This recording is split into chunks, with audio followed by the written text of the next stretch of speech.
है, महानगर की तो सारे नहीं है ना, 1-2% होते हैं क्रिश्चियंस, लेकिन 1-2 भी कुछ तो है ना भाई। बाकी आप लोग जब आगे आएंगे तो उसके बाद संख्या बढ़ेगी, निश्चित रूप से बढ़ेगी। जैसे आप में से कितने लोग अंतर जाति विवाह करने में उत्सुक हैं कि मैं तीन वोट पूछूंगा, 3 प्रश्न आप हाथ खड़ा कर दीजिएगा। नंबर 1, अच्छा जो तीनों में हाथ नहीं खड़ा करेगा उससे शादी होगी नहीं देखिएगा।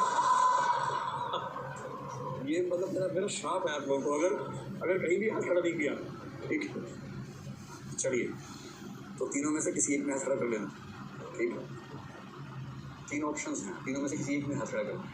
आप ऐसा कर सकते हैं 2 में हाथ खड़ा कर लें कि ये भी ठीक लग रहा है, ये भी ठीक लग रहा है, लेकिन किसी में ना करें तो वही होगा। पहला ऑप्शन कि मैं अपनी जाति में विवाह नहीं करूँगा, अंतर जाति विवाह ही करूँगा, ये करूँगी, हाथ खड़ा करें। ऐसे लोग की संख्या 1 2 3 4 लोग हैं, आप भी हैं, 5 हो गए। दूसरा, अच्छा 2 और भी है भाई, 7 लोग हुए, 8 हो गए, एक और उठा, हाँ बढ़िया, अब 9 हो गए। जिन को कोई याद आ रहा है उसके बाद हाथ खड़ा कर रहे हैं। कई लोगों ने पहले हाथ खड़ा किया, वो सैद्धांतिक समर्थन था, बाकी लोगों ने अच्छा वो हो जाती है, लेकिन इसमें निहित है कि दूसरा पक्ष भी तैयार हो, ये तो निहित है ना।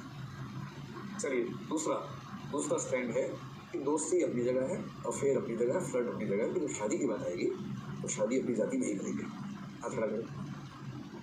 इसमें घबरा क्यों रही हो, घबराने से क्या होगा। इसमें 8-10 लोग हैं। अच्छा आप शुरू के बाद कैसे परेशान है कि ये सब लागू हो जाएगा इसके ऊपर कि फ्लर्ट अपनी बात है और बाकी सब अपनी जगह, वो सब हटा के कि शादी जब भी होगी अपनी जाति में ही करेंगे, इतना हिस्सा बताइए। करीब 10 के आसपास ये कह रहे हैं कि मैक्सिमम इसी में हाथ नहीं खड़ा कर रहे हैं, लेकिन मुझे सुनने बताया था पर्सनली कि हम इसी में आते हैं। और तीसरा कि भाई हम तो शादी अपनी चॉइस से करेंगे, अपनी जाति में हो तो ठीक, किसी और जाति में हो तो ठीक, क्या फर्क पड़ता है। चलो अब असली वोट, चौथा मत भी है। नहीं, तीनों में से जिसमें भी हाथ खड़ा किया, चौथे में फिर से हाथ खड़ा कर सकते हैं अगर आपको ठीक लगे तो। वो ये है, मेरा प्रश्न है आपसे, मान लीजिए आपके सामने जीवन में ऑप्शन ऐसा हो कि 2 व्यक्ति एकदम बराबर है, सारे गुण सब मैच कर लिया आपने, है ना, कितने भाई बहनें ही मैच कर लिया, पेरेंट्स की उम्र कितनी बची है वो मैच कर लिया, संपत्ति कितनी हाथ लगेगी वो सब भी सब कैलकुलेट कर लिया है, ऑल कैलकुलेशंस डन।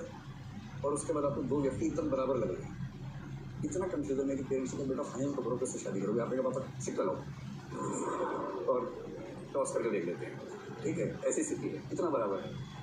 उनमें से एक आपकी जाति का व्यक्ति है, दूसरा दूसरी जाति का व्यक्ति है, अब सवाल समझ गए। बाकी सब चीज़ें बराबर होने पर आप में से कितने लोग अंतर जाति विवाह को वरीयता देंगे, प्राथमिकता देंगे। ऐसे लोग कितने, ऐसे लोग 25 से, मतलब अपनी जाति से परेशान हो बेसिकली किसी और में जाना है।